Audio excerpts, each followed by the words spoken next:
반갑습니다. 아고라TV 진행자 이재영입니다. 오늘은 정치평론을 진행합니다. 정치 이야기라고 패스하지 마시고 경청해 주시면 감사하겠습니다. 정치는 우리와 밀접한 관계를 맺고 있으며 정치가 사회와 국가를 선도하는 위치에 있습니다. 오늘의 방송 주제는 검찰개혁위원회의 개혁 권고안입니다.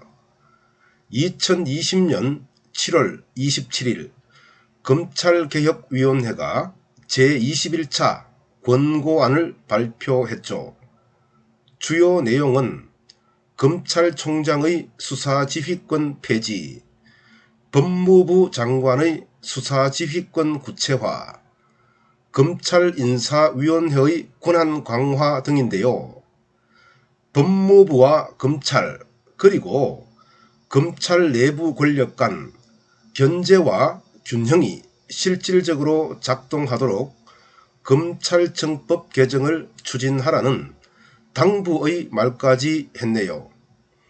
다음 날부터 법무부는 검찰개혁위원회의 권고안을 수용하겠다는 의사를 밝히면서 검토 및 추진하겠다는 입장문을 계속 내놓고 있습니다. 그런데요, 법조계를 대표하는 대한변협뿐만 아니라 진보를 대표하는 경실련과 참여연대 같은 시민단체도 강력하게 반발하고 있습니다. 어떤 문제점이 있길래 보수와 진보를 떠나 반발의 기류가 강할까요? 권고안이 실현되면 검찰청이 독립기관으로서 자격을 잃을 뿐만 아니라 검찰이 정권에 예속되는 상황이 발생하기 때문입니다. 진보가 아니라 반동이라는 뜻입니다. 오늘의 정치평론 제목은 아예 검찰을 폐지하지 그러시나. 방송 시작 전 구독과 좋아요 부탁드립니다. 구독자가 너무 적으면 부끄럽잖아요.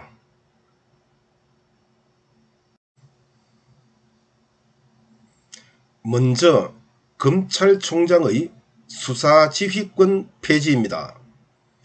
검찰개혁위원회의 권고안을 보면 현재 검찰총장에게 있는 구체적 수사지휘권을 고등검사장에게 이관하고 고등검사장과 수사검사가 서면으로 의견을 교환하라고 되어 있는데요.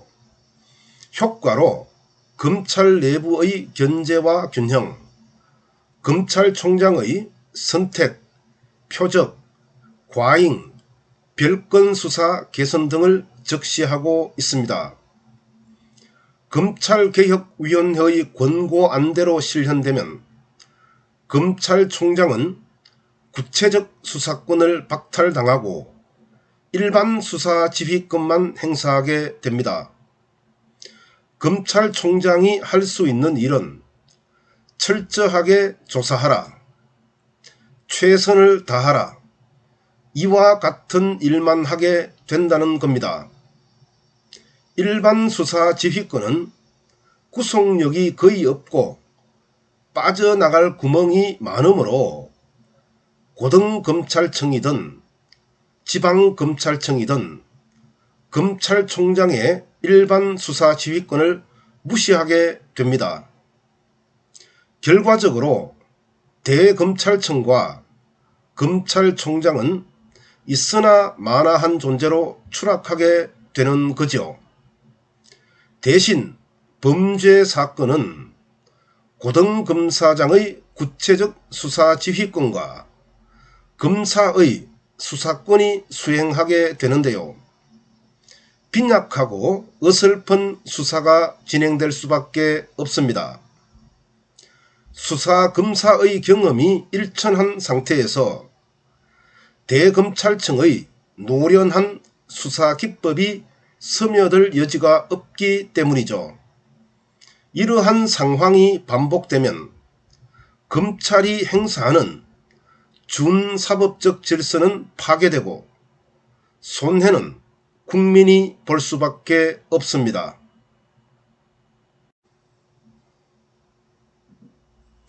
다음으로 법무부 장관의 권한 확대인데요. 검찰개혁위원회의 권고안에 법무부 장관이 서면으로 각 고등검사장에게 구체적 수사 지휘권을 행사할 수 있게 되어 있습니다. 효과로 부당한 정치적 영향력의 차단을 내세우고 있습니다. 효과가 현실이 되려면 법무부 장관이 정치적 중립을 지켜야 하는데요.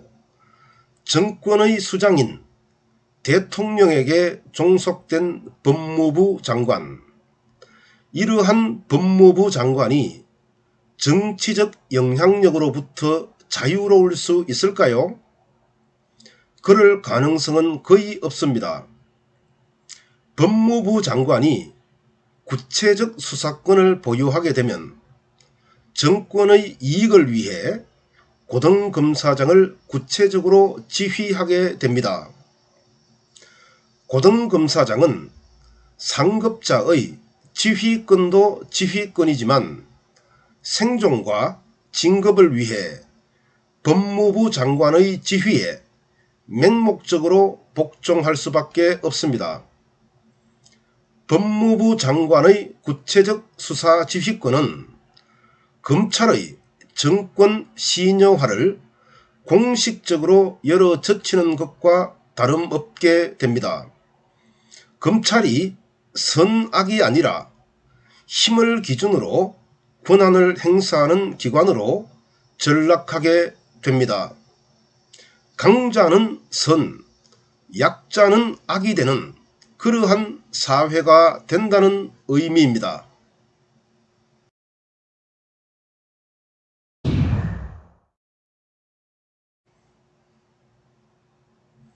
마지막으로 검찰인사위원회의 강화입니다.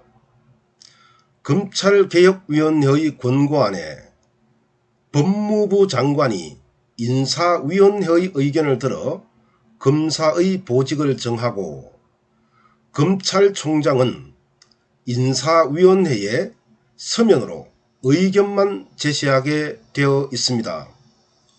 효과로 검사 인사에 대한 민주적 통제와 법무부 장관과 검찰총장 간 인사 갈등 방지를 내세우고 있습니다. 민주적 통제는 검찰 조직의 효과적인 작동을 의미하는데요. 검찰총장의 운영 원칙과 동떨어진 인사가 이루어지면 검찰 조직이 분열되는 등 작동이 잘 되지 않습니다. 법무부 장관과 검찰총장의 인사 갈등은 법무부 장관이 검찰청법 제34조 1항을 자의적으로 해석한 데서 비롯됩니다. 검사의 보직은 법무부 장관이 대통령에게 제청하여 정해지는데요. 법무부 장관은 검찰총장의 의견을 들어 대통령에게 검사의 보직을 제청하도록 되어 있습니다. 검찰청법 제34조 1항 법무부 장관은 검찰총장의 의견을 들어 검사의 보직을 제청한다. 여기서 들어는 대부분 수용하여라는 의미입니다. 그런데 법무부 장관은 단순하게 듣고로 해석하여 검찰총장의 의견을 듣기만 하고 전혀 수용하지 않습니다. 심각한 법률 위반이자 월권입니다. 어쨌든 대검찰청을 기점으로 하는 통일적 검찰권이 해체되면 범죄 수사는 근성근성으로 이루어질 수밖에 없게 되고 역시 국민만 고통을 당하게 됩니다. 검찰개혁위원회의 권고 내용이 그대로 법제화되면 수사지휘권을 상실한 대검찰청과 검찰총장은 허수아비가 됩니다. 법무부 장관이 고등검사장을 지휘하여 범죄를 수사하게 되고요. 검찰 인사는 법무부 장관이 좌지우지하게 됩니다. 법무부 장관이 인사위원회를 구성하기 때문이죠. 결국 검찰청은 법무부의 직접적 종속기관이 되고 범죄 수사는 법무부 장관, 고등검사장, 수사검사로 연결됩니다. 검찰은 정권의 충실한 개로 전락하게 되는 거지요. 무식한 걸까요? 꼼수를 쓰는 걸까요? 검찰청의 사실상 해체라는 전체를 보지 못하고 검찰 힘 빼기라는 부분에 집중했다면 무식한 겁니다.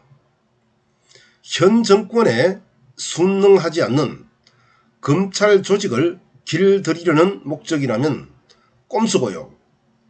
그러나 이러한 꼼수가 정권이 바뀌면 부메랑이 되어 돌아온다는 점을 몰랐기 때문에 이 또한 무식한 겁니다. 민주당 176석, 자식 정당인 열린민주당 3석, 친여 정당인 시대전환과 기본소득당 2석이 결합하면 법률 제정과 개정은 자동으로 이루어집니다.